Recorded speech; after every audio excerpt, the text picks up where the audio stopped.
LaVon said the first service, jazz is creative. It is an expression of creativity, to see them working together, to pull things together. It was lovely, and I'm really grateful. And yet, even though the theme for this month is creativity, it is not about arts and crafts.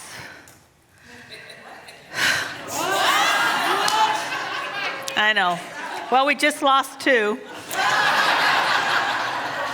Or music or dance.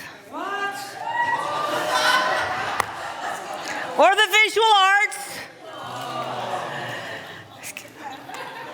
You know what? See what LaVon did? I got you involved. This is good. This is great. It's all of that and yet not that. It's not about that. It's about how the soul fulfills its obligation to be a representative of the divine on earth. Say that again. I never can do it again. It was a download. It was really good though, wasn't it? Somebody record that.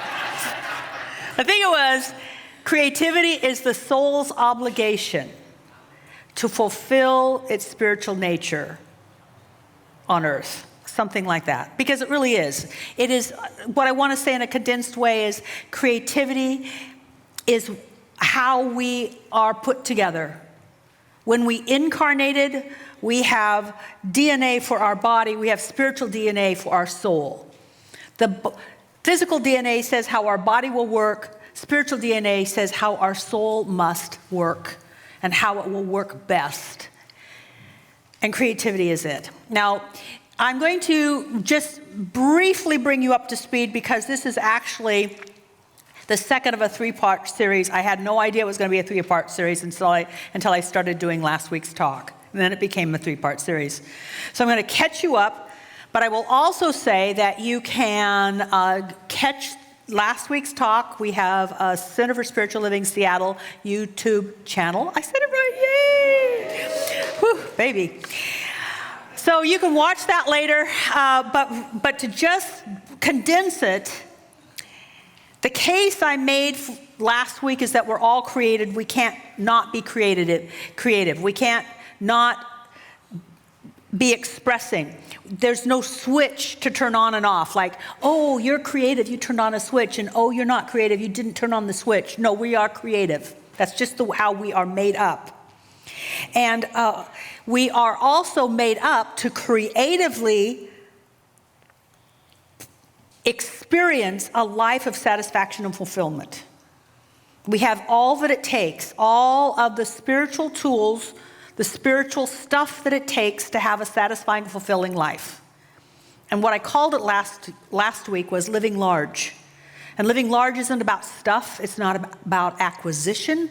Living large is about experiencing, not backing away from things, moving into things, feeling it deeply, embracing it, knowing our power and our ability to contribute to others and our ability to make a shift in our life and the lives of our family, friends, and our world. That's living large. And we are created to do that by using our creativity. It is about having our wants and needs met, especially along the lines of Maslow's hierarchy, where we have our physical needs met, our emotional needs met, our mental needs met, and our ability to then eventually be self-actualized, where we fulfill our potential and we are a blessing on the earth. Now that's what I said last week. And then I said, actually it was much better. This is sort of the Reader's Digest version of a whole talk. And then I asked everyone, are you willing to be 100% responsible for the rest of your life? So I'll ask you that again, because that's where we're going to start. Are you willing to be 100% responsible for the rest of your life? Yes. Okay, first service. I told you they wouldn't be responding like you. I told them to watch. Who's willing to be 100% responsible, not for that, but for this? Yes. All right. So good. Now we can go. Yay! We can go on. And I know that some of you are dealing with stuff. Some of you got stuff.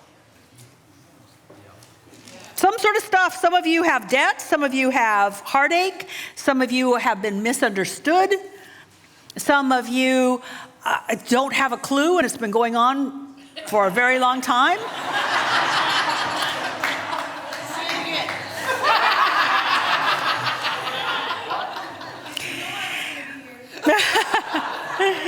But here's the good news. No matter where you are in your evolution and your unfoldment, your journey, your path, wherever you are, Spirit in you can recycle that rubbish into something beautiful. See, you don't have to overcome the rubbish. Use the rubbish to recycle it.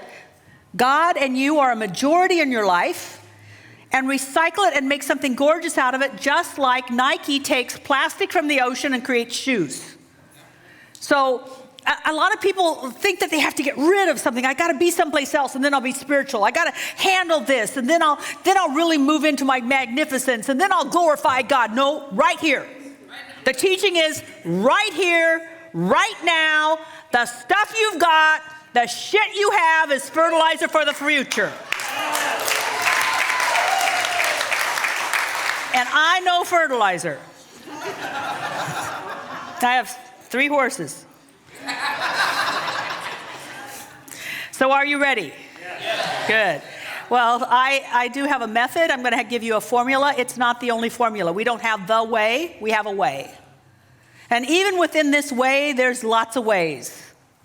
And if we continue to give you options, you'll find your way. I love it when Jesus said, I've come that you might have life and have it more abundantly. And what I always picture is that the Christ within is presenting us a buffet. And there's so much to choose from, and there's no one thing that we can choose. God would not, in all of its wisdom and in its intelligence, would not create different personalities and then different backgrounds, and then say, oh, but guess what? There's only one way. That's like, what? And what presence of love would do that? Love doesn't do that. Well, love doesn't do that. Oh, you didn't get the way. Sorry about that. Didn't figure out the one way after all those ways. That's like, what? No. So you have options. I just want you to listen to an option today. It's an option that works for me. Number 1, and this comes from the talk title for today, which comes from Howard Thurman. Howard Thurman was a mentor to Martin Luther King. He had the very first unsegregated church in the United States in San Francisco. Of course, San Francisco. So if you look up Howard Thurman quotes, this quote will show up. It's his most famous quote, and that is, ask what would make you come alive and do that.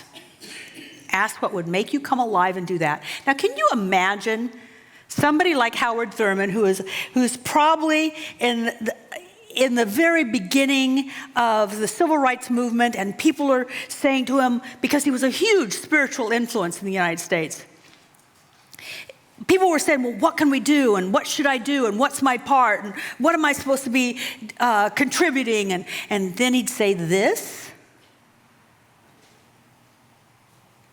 Ask what would make you come alive and do that. But, it occurred to me just this week, because I've heard that quote so many times that I actually had a whole different take on it until just this week. I'm always popping. And what popped in me was how brilliant that was. Because the people that aren't happy are the ones that are causing problems for the rest of us. They really should ask themselves what would make them come alive and do that. Because when we are not allowing ourselves to create a satisfying and fulfilling life, we become consumptive, greedy, complaining, contrary. All the life energy gets thwarted within us, and we spew it out to others. So this was brilliant. Brilliant.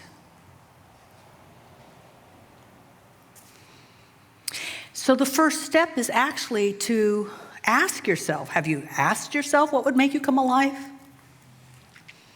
The first step is to look inside your heart, not your head. Your head wants to fix.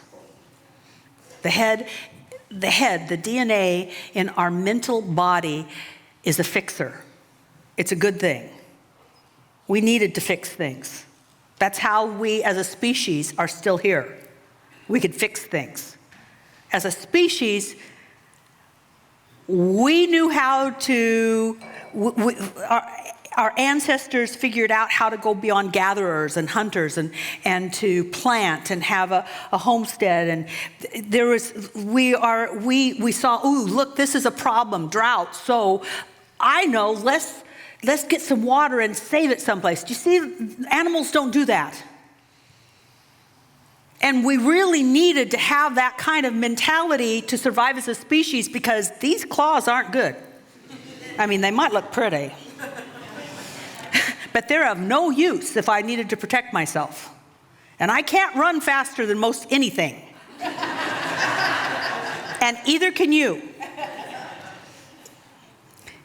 And these teeth, Now, I could bruise somebody really, really good, but I'm not going to be able to feed myself with these teeth. So, you see what I'm saying? So what happened in our DNA is that we could analyze things and figure out an outcome that would be better. We're fixers. We're problem solvers. We need to get across the river.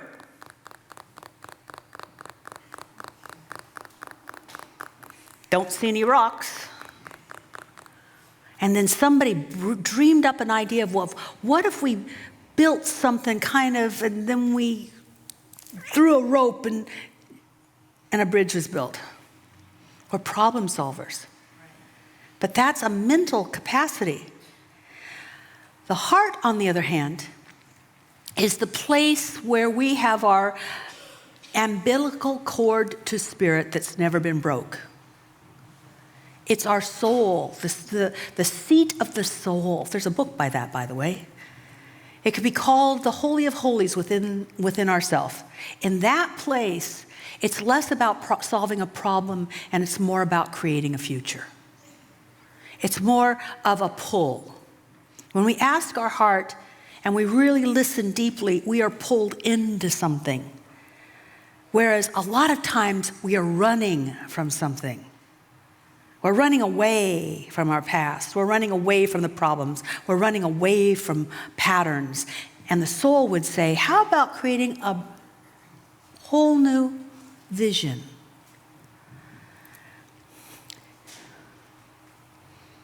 We can be so busy solving and fixing problems that we don't take the time to ask the heart. And if we don't take the time to ask the heart, we don't go into the feeling of what it would be like to be in that new place. And as Ernest Holmes said, and well, I'm paraphrasing. Did you see how much he wrote? I mean, let's just condense it down. There's a library of this many books. A thought plus a feeling equals a result. Now, the mind will give us lots of thoughts, but we have to combine it with a feeling to create something totally new that has never been before. That can be difficult if what we're running from has a lot of feeling to it. If what we want to escape, we feel a lot about, that can be difficult to imagine something different. Which leads me to the second step. You need to focus on that which your heart is drawing you to, even though evidence will rise up in your mind telling you why you can't possibly have that. Because the mind works off of what it's been told, what it's seen, its experiences. And unfortunately, if we don't create something new, we are living out of our consciousness. Consciousness is not just this thought. How many of you have had a few thoughts that didn't happen? So this whole thing about thought being creative? No, thought creates consciousness. And consciousness creates effects. So you can't have just a thought. You need to shift consciousness, and consciousness is not only thought, but also feeling. So if you are praying for something, but your feelings back here from what you're running from, everything is negated. You just get more of the same old, same old, same old, same old. Fix it, not, fix it, not, fix it, not. An illustration of that happened first service, and when someone said that they had been in and out of debt a bunch of times. And she wondered why. Of course, she gave herself a great answer because she's taken a class. I said, I'll validate that. But for everyone, what I wanted to say is that even though she got out of financial debt, she didn't get out of the feeling of debt. So there was still this fear that there would be debt. When you have the feeling, it's going to recreate itself. So working in the heart is so important in this creative work of a new future, that which has never, what's the Star Trek music? Going into vast places we've never been before, you know? No.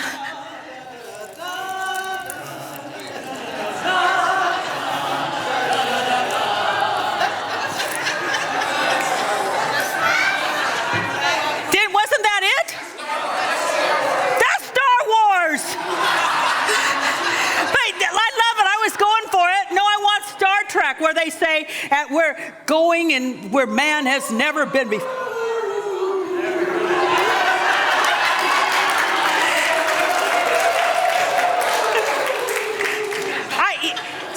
I love interactive, whatever we're doing.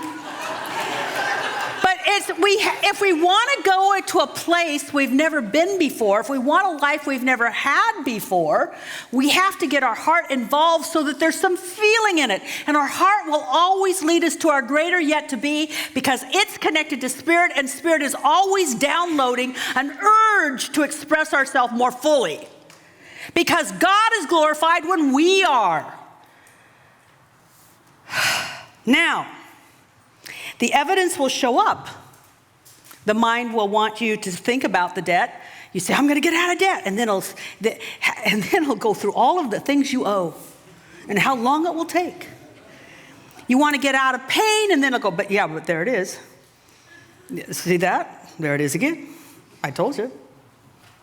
It's a 7 on a Richter scale of 1 to 10. It's just, how the body and the mind can just keep doing this thing? You have a medical diagnosis, you don't want the medical diagnosis, and you rehearse the medical diagnosis. So the thing to do is be responsible. Remember I said responsible? Responsible to change the channel from present evidence to spiritual possibility. Present evidence, or even past evidence, to spiritual possibility. Because we're either living out of our spiritual magnificence or our unhealed past. And when I say unhealed, I don't mean like there's something wrong with you. I mean sections of our life where we're not experiencing wholeness. To heal just means to reveal wholeness. I'll give you an example. When I wanted to I'd been single for a very long time, and as I said, first service, because it just occurred to me, for being married 5 times, I've actually been single a lot. It's like, how'd that happen? But anyway, through most of my 40s, I was single, and I finally decided that I was ready to get married again, and I had so much evidence about why it would never happen. I had evidence based on social norms, evidence on what I'd been told before, evidence concerning what I would do to have a relationship. There was a whole lot of evidence. And I really had to change the possibility had to go to the spiritual possibility that if God created billions of people and half of them were male, there was a good possibility that one would be susceptible to my charms.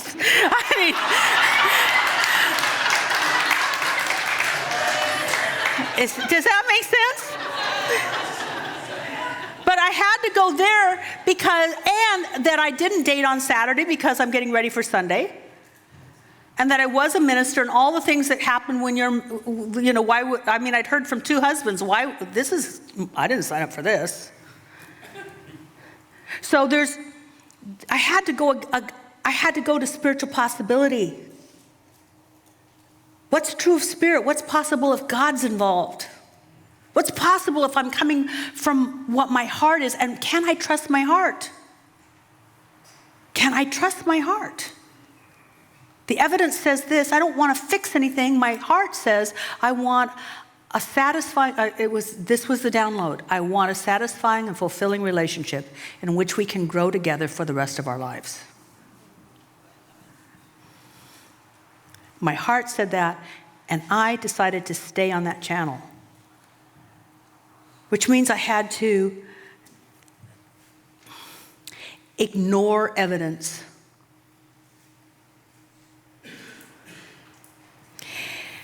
There was a woman in our congregation. She lives way outside of town now, way outside of town. And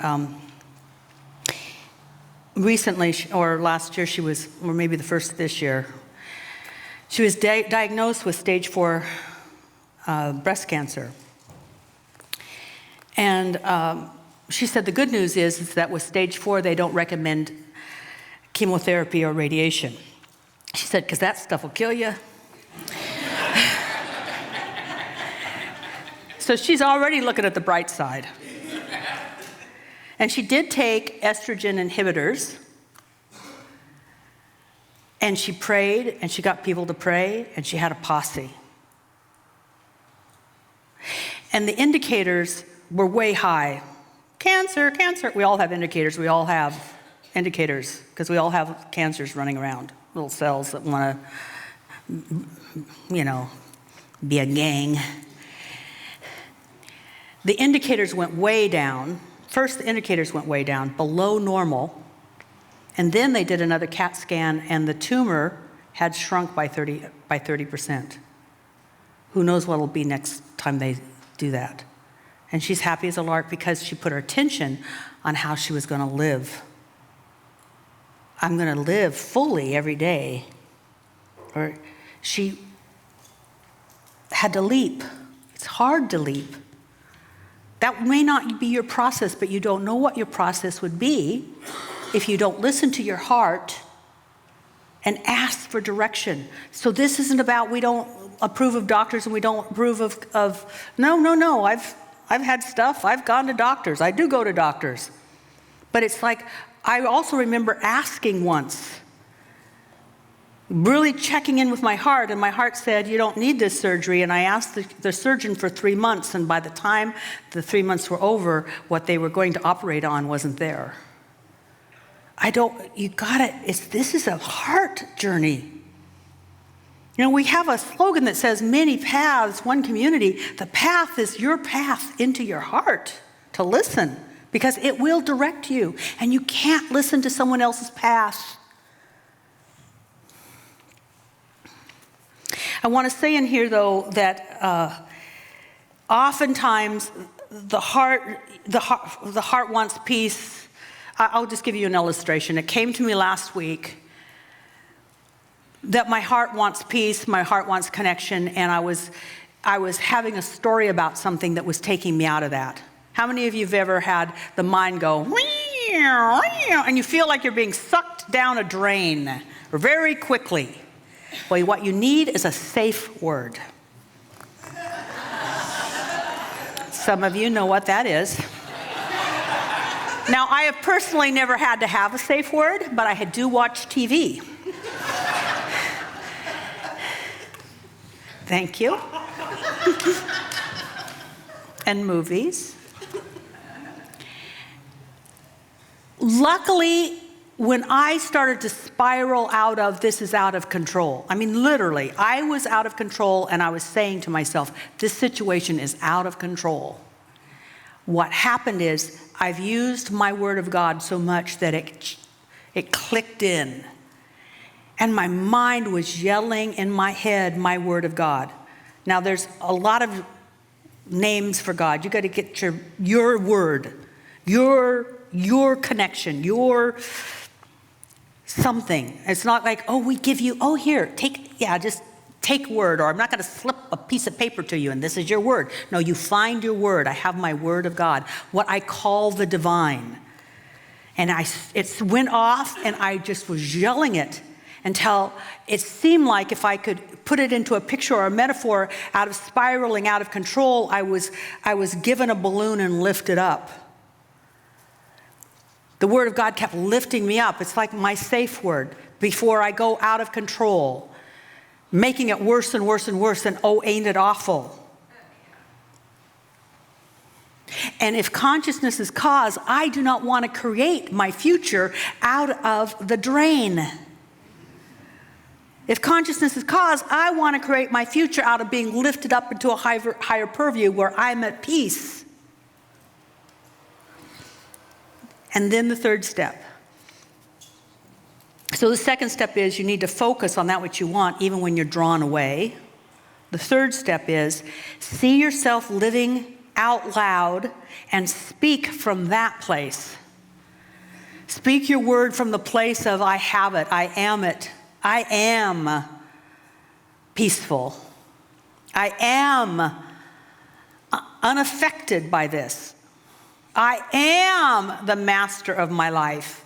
I am the epicenter of peace, and everyone's catching it. You see, I am, because from that place when I'm lifted up, that is me. And you speak from there. I'll give you a trick that of just a very short, condensed version of a New Thought teacher from the last century. His name was Neville, and his idea, and this is really condensing. You know, I condensed Ernest Holmes, let's condense Neville. Go to sleep as the person you would be if you were living in your solution. So if you're in debt, go to sleep imagining that all your bills have been paid off for years. Not that you're paying them off, they're done. If you are lonely and you want to attract someone, go to sleep and actually feel the bed shift as they get into bed. If you go to sleep feeling vital and alive and whatever it would be for you that your heart is yearning to express, sleep on that, because consciousness is always awake even when our conscious mind isn't. And if you give that to your what we'll call subjective, if you give that to your mind to work on, it will work on it. And remember, the mind is a problem solver and a bridge builder. And it will go about connecting you from this present circumstance into that which you are claiming for yourself. Let it do the work. So let's just take a moment. Let's take a deep breath. How many of you have a future that you would like to have? So close your eyes and imagine that it is July in Seattle, 2022. And you are here and you remember back to when you accepted something for yourself. You accepted it and it became true.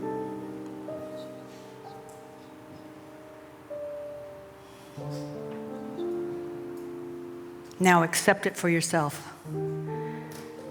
And you might even look back and go, wow, it was so much easier than I thought. Wow, that unfolded well. Be the result. And you will be the cause. Now, before I do my final prayer, I want to close with a story. This is from Marjorie. Some of you know Marjorie. She's been in our center for a long time. I remember her children, well, at least her daughter was an actress in a lot of the plays around here. She has a grandson who also wanted to get into the expression business, the creativity business. So he went to LA, young man, very young man. And it's hard to break into the music industry in LA. It's hard to support yourself in LA. So he lived on the streets for over a year. He was homeless for over a year. And last week she said, he called me and said he's got He's got a record contract, a recording contract with Atlantis Records. He was living on the streets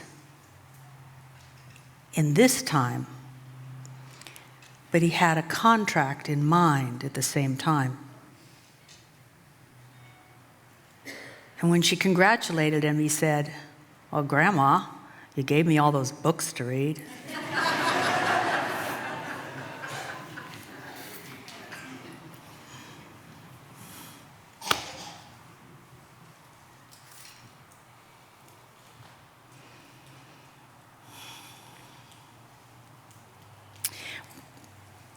Before we honor our new members, I'm going to do a prayer, and LaVon's going to sing another song. So this prayer is to set you up.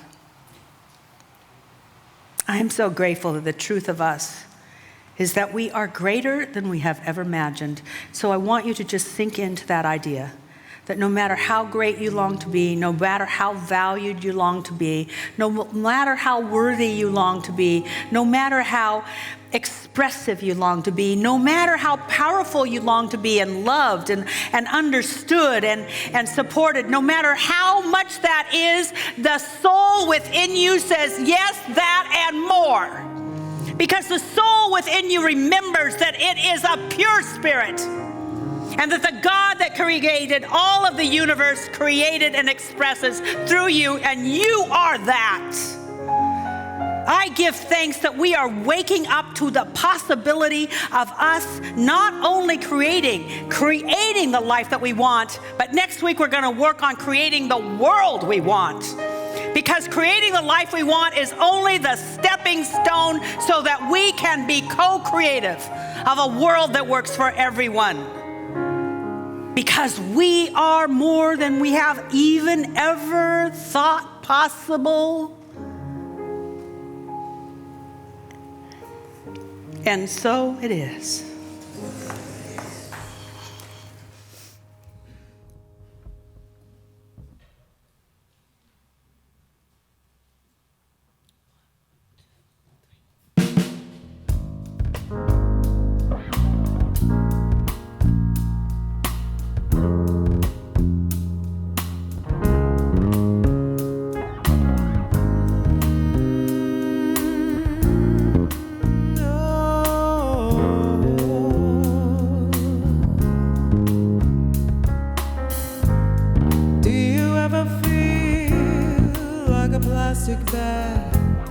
Drifting through the wind, wanting to start again.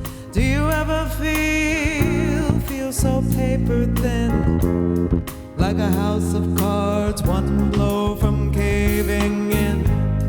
Do you ever feel already buried deep, 6 feet under screams, and no one seems to hear a thing? Do you know that there's still a chance for you?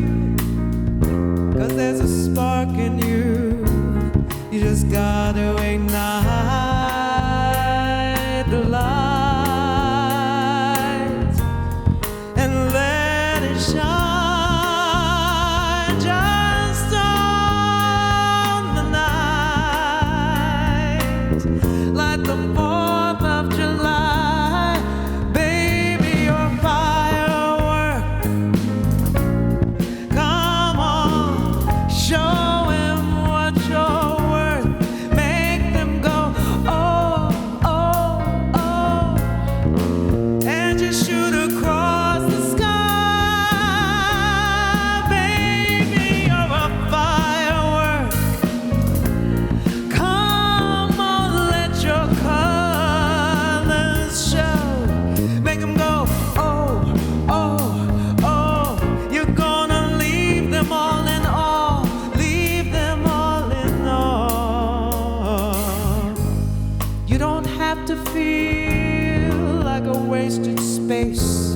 Your original cannot be replaced. If you only